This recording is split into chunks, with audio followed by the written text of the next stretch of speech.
Ek klim vir 'n treinrit wat my glo my lewe gaan weerspieël. Klomp stasies op my pad. Sommige mooier as ander, maar elk uniek. En dan die moerkoffie, die lewe se vernis, rond, vol, geurig en vol smaak, ryk en lekker. Drink hom slukkie vir slukkie, geniet hom. Laat hy oor die tong rol, want by jou stasie is die rit verby. Die rit weet te flits van die geheue.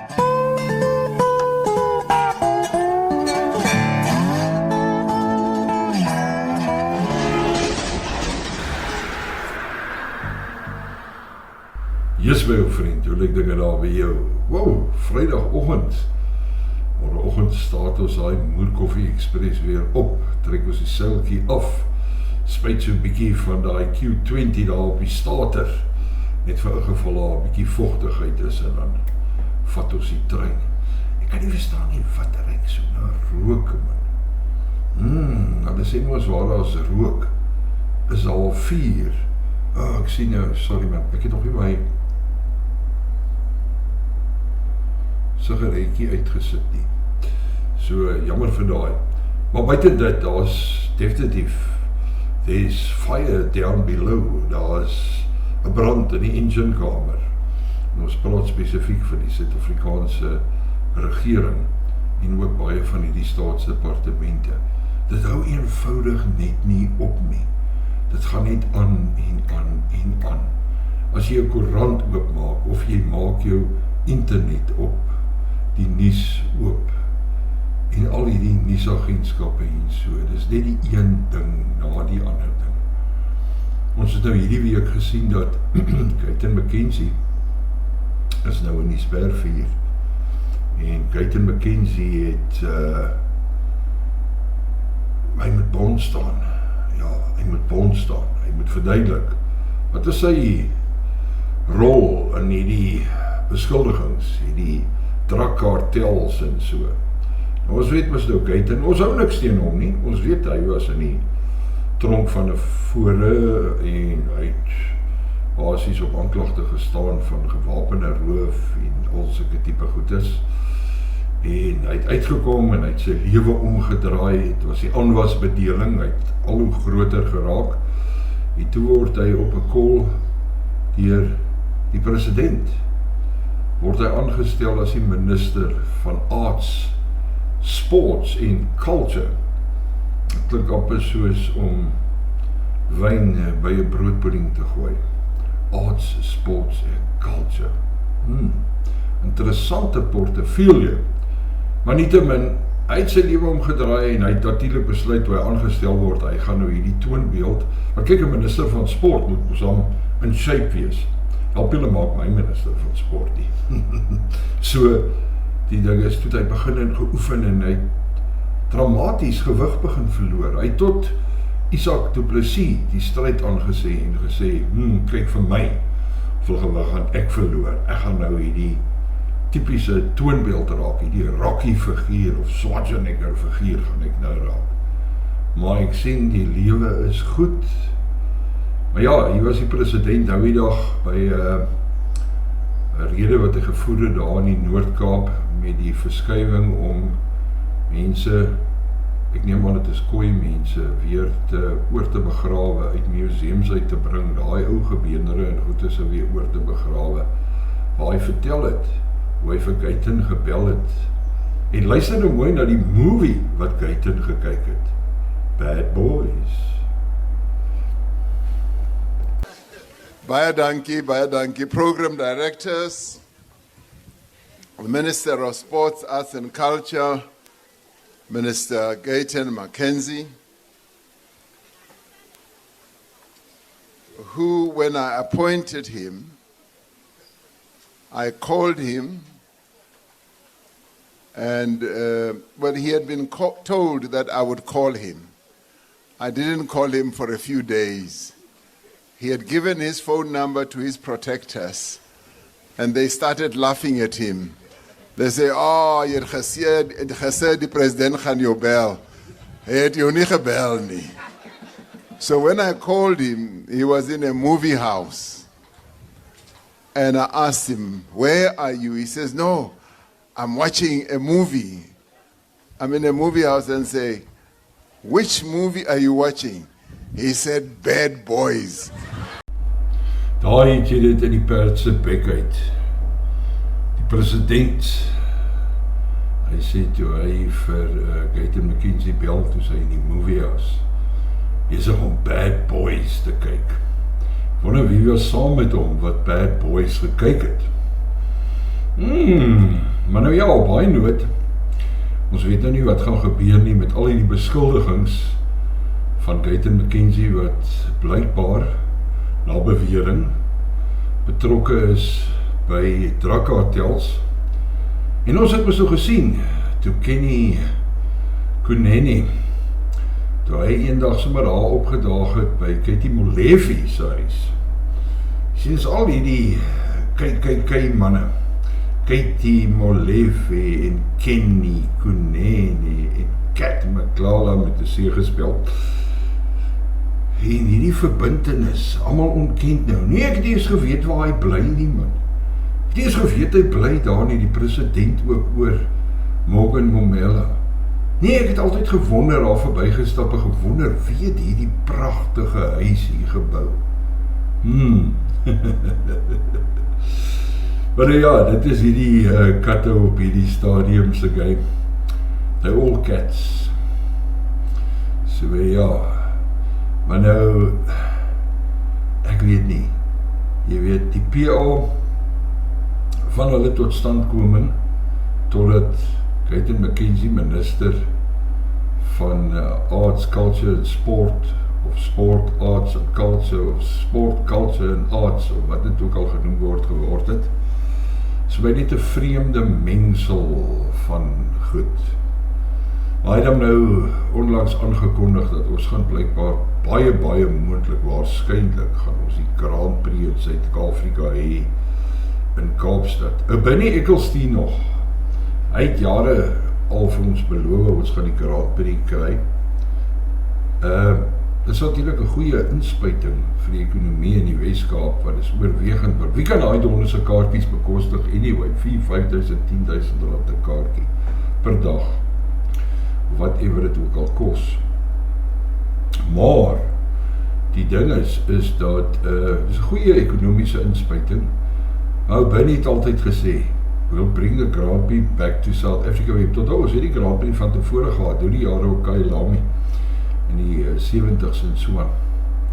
En ons sal het terugbring, maar ons soek Tafelberg, iewers daarna by. Die ouens het 'n obsessie met berge en grond en sulke tipe goed. Maar nou ja, op baie gevaarlike noot, ons sal maar kyk hoe hierdie ding uitspeel, want Julius Malema sy naam word ook nou gekoppel aan moontlike bedrog en tenderpreneurship en sulke goeders. Maar die belangrikste, amper sê ek nou konstabel, ons moet nie vergeet, hy is 'n sergeant, Sergeant Kosi. Hy nou onlangs het hy bietjie gesukkel, toe hulle vir hom vra, maar jy het gesien hierdie CIC, want ons lewe mos in hierdie tye van afkortings, acronyms, soos hulle sê, en so aan. Nou CIC staan nie vir criminals in cahoots nie. Die eerste ou wat, en ek dink hy het basies die koopie weggehaal op, is dat Julius het, of sy volgers het om begin noem die CIC, die Commander-in-Chief. En vragtig, hier is hierdie Sergeant Kosi. Nee, hy het nou nie so gedink aan wat dit moontlik, jy weet, verwys na hierdie tenders wat hy aangegee het, en so aan dat dit die CIC Julius Malema was nie. Is die ding dom of wat is hy? Then they further said to him, these companies belong to CIC Juju. So he sent me the same companies to send to CFO to verify, as in he knows about these companies, and are these companies legit, or is it true the way they are saying that they were sent by Juju? What was the What legitimate purpose could there be of checking with the CFO that a list of companies allegedly coming from CRC Juju had in fact come from CRC Juju? Could there be any legitimate purpose? Oor die amazingste ding altyd, die oomblik as hy sukkel om 'n vraag te beantwoord, dan is dit soort van interpreter please. Commissioner, can I use just on that question the services of my honorable interpreter? Stuur net vir my 'n tolk, want ek is nou in 'n wolk. They are just waiting for one or two things. That's what Mkhwanazi tells me. So I say, but why are you not communicating that? Because we are all worried about AKA's murder. Mkhwanazi says, I cannot communicate this until I'm ready to pounce on these people. Because if I announce this, Begitele is going to interfere with this case and destroy the case. That's why I don't want to announce, but this is the progress. And true to what he said, it didn't take a week or so. Those people were now charged with AKA's murder. That's how Mkhwanazi met with me. Daar is natuurlijk die CIC, without any doubt, the Commander-in-Chief, Julius Malema himself, explaining to a huge crowd about a kind of a common denominator, the murder of AKA. Maar onthou, daar is 'n klomp ander mense ook vermoor, wat aan dieselfde groep, die kartel met hulle hitmen, wat gekonnekteer word. So, die opperhoof van die EFF, he was furious. Hy was baie die moerkoffie in, as jy kyk na wat hy hier te sê het, oor generaal Mkhwanazi se uitsprake in die Matlanga-kommissie. Hy sê, maar hoekom praat hy nie daai voor die parlementêre komitee nie? But he says all of those things about General Khan, about all of that, when I'm not there at the ad hoc committee. When he came and I was there, he could not say that impression about me in my presence. So I've got no time for cowards. You want me, you talk that in front of my face and we engage each other. He must never create an impression that there is a corrupt relationship between me and Sibiya. I know Sibiya for nothing. Corrupt relationship between me and Khan. I've got no corrupt relationship with General Khan or anyone of that sort. I've got no tender in the police and anywhere. That's why they will never find me. Look for me and you will never catch me. Jy sien, daar is 'n verskil tussen die Matlanga-kommissie en ook die parlementêre komitee, Julius. Because I'm not part of the gangsters. Met al die verwikkelinge en uitsprake en getuienis gedurende die Matlanga-kommissie en ook die parlementêre komitee, is al letterlik 'n kat tussen die duiwe ingegooi in baie gevalle. Die sogenaamde legacy van vorige ministers van polisie en ook kommissarisse van polisie is 'n oor en weer gemaal van ou klippe. En aan die einde van die dag blyk dit maar net klippe te wees. Maar nou ja, daar gaan definitief een of ander tyd 'n nuwe minister van polisie aangestel moet word. En ek verstaan dat die agbare Guyton McKenzie het ook so half sy oog op daai klein aanstelling. Maar die ander stryd wat natuurlik gewoed het tot nou onlangs was, sou generaal Mkhwanazi se kontrak hernieu word.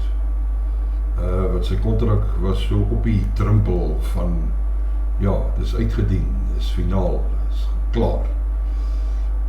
Maar nou sien ons dat daai kontrak is hernie, want mense in hulle hordes het gegaan, WTF, wat gaan aan? Hoekom kan hierdie man nie aangestel word weer op 'n kontrak nie?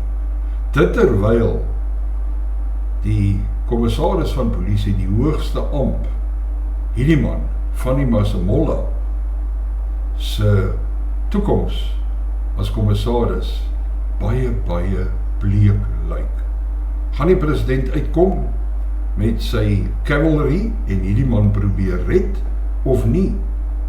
Luister net wat sê hy hier gedurende die ondervraging deur Glynis Breitenbach oor polisiemanne met misdaadrekords.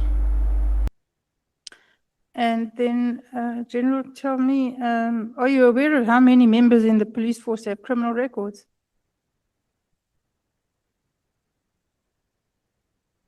You offend, I can't tell. But there are. Yeah, there are those. And why do we have a police force made up of people with criminal records? I know there was a process at some point to deal with that. Well, how do you deal with it? You've either got one or you haven't. I must say, I remember some time ago, there was a process that to work on them. I can't remember how it ended up. It's safe to say I'll go and look back and see how many and how do we deal with them. Do you agree with me, General, that it's undesirable to have a police force with members who have criminal records? I agree totally. And you don't know how that happened? Nou ja, ag, ek slaan my hande saam. What the fuck? Wat ek meen, dis alwaar ek kan dink op hierdie stadium. Well, no, I definitely. You have the records, you're the custodian of the criminal records. So if somebody applies for a job, it's quite easy for you to determine whether they have one or not. Yes. Yet this did not happen. No, what I'm saying is I'll go and check. I know there was a project on that. How did it ended up? What happened? And come up with a plan in terms of how do you get rid of those with criminal records. Well, when next the police. we meet, perhaps we can discuss that. Okay, yeah, we can discuss. Ons sit met polisiemanne wat nie clearances kry nie, genadiglik nie, security clearances kry nie, maar ons sit met 'n klomp polisiemanne wat misdaadrekords het. Hoe is dit moontlik? Vra jouself die vraag af, hoe is dit moontlik dat jy misdadigers het wat in blou uniforms rondloop en vir my en jou moet beskerm? En dan is daar die dreigende wolke van wapenoneiening wat nog die hele tyd oor ons saamspan. Hulle wil vir my en vir jou en die sekuriteitsmaatskappye wat op hierdie stadium wet en orde handhaaf in hierdie land, wil hulle ontwapen. Luister wat sê Ian Cameron oor dit. Provincial authority for that matter. Again, similar to firearms, we should ask, what is the real reason? Is it because of politics or is it because of the people? Because if it were for the people, they would be welcoming any solution that we could find in a time period. I think that was one financial year. When the state struggles to safeguard its own armories, taxing licensed citizens will obviously not lead to any reform. They're simply deflecting. It's so easy to blame the citizens. And a lot of us, unfortunately, have become so kind of timid or apathetic that we don't want to cause trouble or push back, that we rather just take the beating and hope that they don't actually disarm us. If we're serious about rebuilding the crime fighting capacity, integrity testing, in my opinion, is number one. And we have to start at the top. I think we can start on different levels probably. But if we don't fix the rot at the top, we can't expect it to change on ground level. We must rebuild crime intelligence. We must secure state armories. We must target the firearm trafficking networks and improve conviction rates. Now, people announce all these arrests being made, but they can't indicate to us what the conviction rates are. But more importantly, something you might say, but how do we influence that? Well, you can't all influence that, but you can get involved on a local level. You can assist your neighborhood watch and your farm watch. And if you don't, it becomes very difficult to then change the trajectory that we see on ground level. Ja, ek moet my hoed afhaal vir een. Want regtig waar, hy is net so 'n absolute bron van lig in hierdie tye van donkerte en onsekerheid. So first, get involved locally. Second, use that to strengthen your community. I always say that it's like a lawfully armed citizen. It's good that you can defend yourself, and after that, obviously your family. Hopefully you like them to defend them first. And then after that, you need to be able to defend the people that live next to you, your neighbors. And when neighbors start defending each other, then you're starting to defend an entire community. That's the mindset that we need to have. The third step is to step into public life. Be a part of the debate. You sometimes, social media is not necessarily the only answer. You get crucified, annihilated sometimes by people, bots, trolls, etc. on social media. But that is not necessarily the majority of public perception. We need to grow thicker skins, and we need to make sure that we say, that we speak up, we get out there and we step forward. O ja, natuurlijk. Voor ons groet moet ek natuurlijk praat oor die oorlog. Die oorlog in Iran. Nou blykbaar, wat ek verstaan, want ek weet nie so baie van die Amerikaanse regstelsel, die politieke bestel en so meer nie, maar ek het mos daarom die internet om met my eie oë en my eie ore te luister wat gaan aan. Blykbaar het Donald Trump nou die afgelope tyd, ten spyte van wat sy adviseurs en so meer sê, het hy gesê, hierdie is nie 'n oorlog nie, want jy weet wat eintlik gebeur, is dat as jy wil oorlog verklaar in Amerika, en ek neem ander sogenaamde demokratiese lande ook, dan het jy ander mense binne in jou parlement, of wat ook al het jy nodig, om ook te sê, let's go for it. Nou blykbaar, hy het eintlik, as hy wil oorlog verklaar teen 'n ander land, wat ek dink hy nie in Venezuela gedoen het nie. Maar wag, daar is 'n ding met die naam van, hulle noem dit 'n SSO, 'n Special Security Operation. So, hy het nou gegaan en gesê, hierdie is nie 'n oorlog nie, dit is net 'n spesiale sekuriteitsoperasie, 'n SSO. Sien, nog 'n akroniem, kan vir enige iets staan. It's a Special Security Operation. Maar hy het verklaar van tevore al, nie eens 2 weke in die oorlog, die SSO nie, het hy al klaar verklaar, hy het gewen. Klik vir my, die man is soos 'n kind, ek weet nie. Hy kry kinderlike plesier uit sekere goedheid. Maar soos ek en jy weet, oorlog is 'n ernstige besigheid. En hy praat so onsamehangend. Ek kyk na baie van sy perskonferensies en goed, die mees onlangse ene ook. En dan dink ek by myself, is hierdie man werklik die president van Amerika?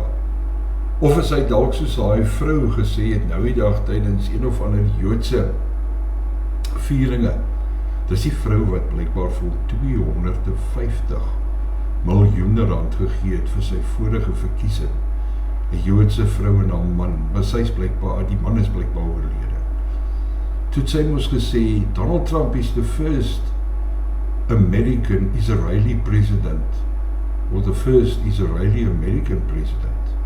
Now I met Alan Dershowitz, and he said the legal thing about 4 more years, and I said, Alan, I agree with you, so we can do it.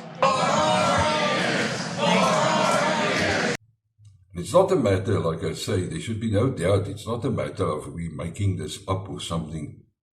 He says it himself. Check this one out. Think about it. Maybe I will be the first one who tell you, or second. Yeah. She said, think about it, I'll give you another 250. Wat ek meen, dis nie iets wat jy kan opmaak nie, daar het jy dit self gehoor, dis nie AI nie, is nie fake news nie, dis Donald Trump wat daar staan. En hy sê, ek is weer verkiesbaar.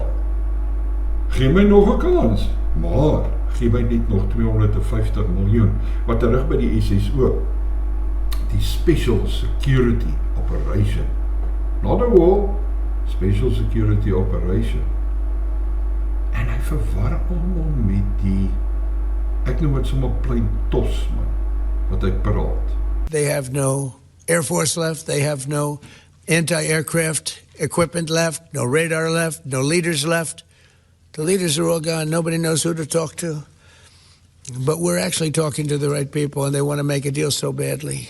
The leaders have all gone. Nobody knows who to talk to, but we're talking to the right people. Yeah. There's nobody left to negotiate with. We don't know who we should be negotiating with, but we're definitely negotiating with the right person. Maar hierdie oorlog kan nog vir baie jare aanhou. Jy weet, dit is soos 'n aardbewing. Ek kom met daai groot bang van hom. Ja, 8 op die Richterskaal. En dan het hy nog steeds sulke tremors wat aanhou en aanhou en aanhou. We have a president of the United States that when he sends his warfighters out to fight, he unties their hands to actually go out and close with and destroy the enemy as viciously as possible from moment one. And that's why we see ourselves as part of this negotiation as well. We negotiate with bombs. Nou ja, vandag natuurlijk is het ook Goeie Vrydag. Geniet jou Goeie Vrydag. Ek sien jou môre op die trein. So Tangie gesê, Goeie Vrydag, elke Vrydag is eintlik vir my 'n Goeie Vrydag. Want Vrydag is net so 'n fantastiese dag. Maar hierdie dag spesifiek, in jou geloof, in jou krag, in jou sterkte, geniet jou Goeie Vrydag. Sien jou môreoggend op die trein en onthou altyd, moerkoffie, voedsel vir die siel. Sien jou daar. Die Moerkoffie Express, Saterdag van 8 tot 10.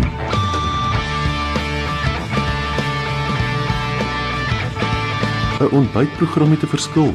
Aktueel, nostalgies met dit sulkie moer. Alwyn met die omgekeerde W, Mouton.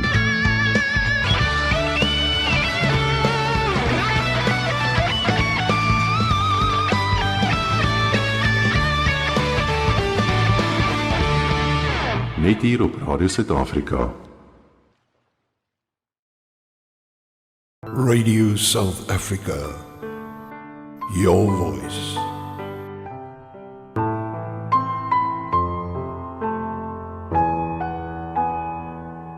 24/7.